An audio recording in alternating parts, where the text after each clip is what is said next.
来看农委会本的专题报道，因为引导农民落实体有机农业，天然技术因为引好的，青菜水果的产量品质也因为因问题，不过用来卖、用来行销，还是其他的问题哦。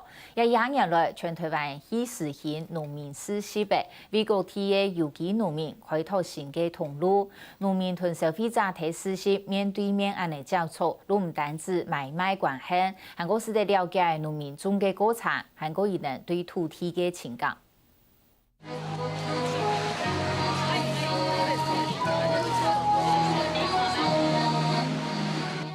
天生瀑布的讲，闽南嘅青年农夫顾文杰，工业将10个多嘅青菜果子搬到师傅厂嘅方，爱送去凤山嘅蜜蜂实习，同消费者展开礼拜6日正有嘅交易买卖。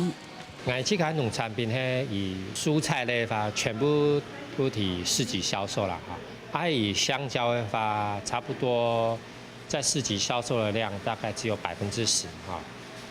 90%拢卖本香蕉的供应商。成立新嘅人嘅蜜蜂实习，提供农民同消费者直接交易嘅平台。也特别卖嘅做青体通过认证嘅有机青菜果子，价值虽然比一般市场卖嘅贵价一些咧，不过品质有保障，故所咩皮用嘅一道落足菇。这个哈可以帮你们介绍，这个叫老菜脯啦，用我们美容的那个老白萝卜去做的吗？一条就是这样。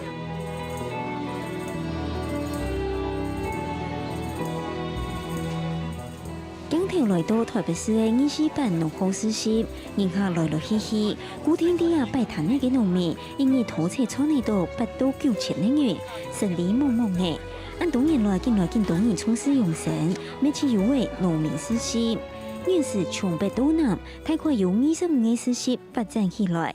台北24班农行实习，新竹作用的6实习，台中合浦农行实习，高雄蜜蜂实习，香港宜兰太测验油山实习也到，就是做来较大，大家较低的。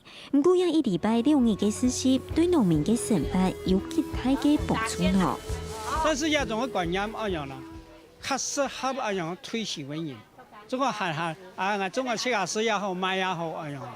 那个真嘅爱后生人来做个创业哈，最好是模现在样方式。小规模的小农，那种一礼拜有2日的话哈，那个以家庭开销无过大的话是很做得啦。不过扩大一些农场，那种开销扩大的农场光靠2天的市集是可能无拉摆啦。24班农行实习嘅发起人用英文英语，透过实习买卖，去帮消费者同农民交配，了解种嘅过程，还有对土地情感嘅体验，能摆行天作爱开发更加多嘅通路，来增加农民嘅收入。有人可以去跟他慢慢去到沟通知道他的东西之后，他可以介绍给他的朋友。一个就是说，他慢慢在台北有很多的，不管是百货公司啊、诚品书店啊、饭店啊，或是相关一些比较友善的商店，他可以在这些友善的商店里面去做销售的一个动作。对农民来讲，农产品按用嚟卖，一扯开整飞起嘅问题。意思民间自主运作嘅农民实习，为一道有机小农带来嘅新嘅销售通路。希望形成风潮过后，政府推出扶持小农实习政策，来带动国内有机农业嘅发展，为台湾嘅农业寻到新嘅出路。香港王小鹏、齐碧玲综合报道。